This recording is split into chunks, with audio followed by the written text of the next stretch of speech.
Quiero agradecer a los miembros del jurado su generosidad y sus palabras. Quiero agradecer también a Carmen Balcells las puertas que me ha abierto y los momentos tan intensos que me ha hecho vivir. También agradecer a la Fundación Condes de Barcelona y a RBA, que en estos tiempos apuesten tan claramente por los trabajos de no ficción sobre el mundo que nos rodea. Quiero agradecer también la conducta heroica de mi mujer en los momentos de duda, que está aquí.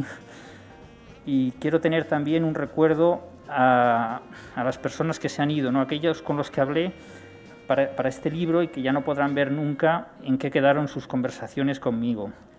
Para mí, el auténtico valor del libro se encuentra en los pequeños detalles humanos, ¿no? Porque en el fondo yo he escrito la historia, la suma de las historias reales de 5 escritores que lo que hicieron fue soñar y que encontraron en Barcelona la plataforma para que esos sueños se hicieran realidad, con Carlos Barral y Carmen Balcells apoyándoles desde la sala de máquinas. 2 de esos autores acabaron obteniendo el Premio Nobel de Literatura. Todos ellos ganaron millones de lectores, pero ante todo tuvieron unas vidas humanas como las de cualquiera de nosotros, con sus alegrías y sus desdichas, sus dramas y sus aventuras.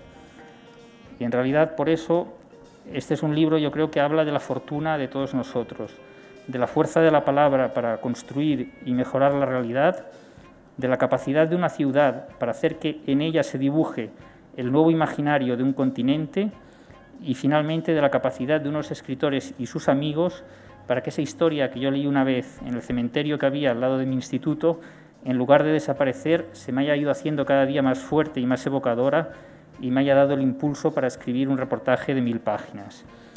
Espero, ya para acabar, que no se dejen intimidar por el tamaño, por esas 1000 páginas. Ustedes saben que el tamaño es lo que menos importa.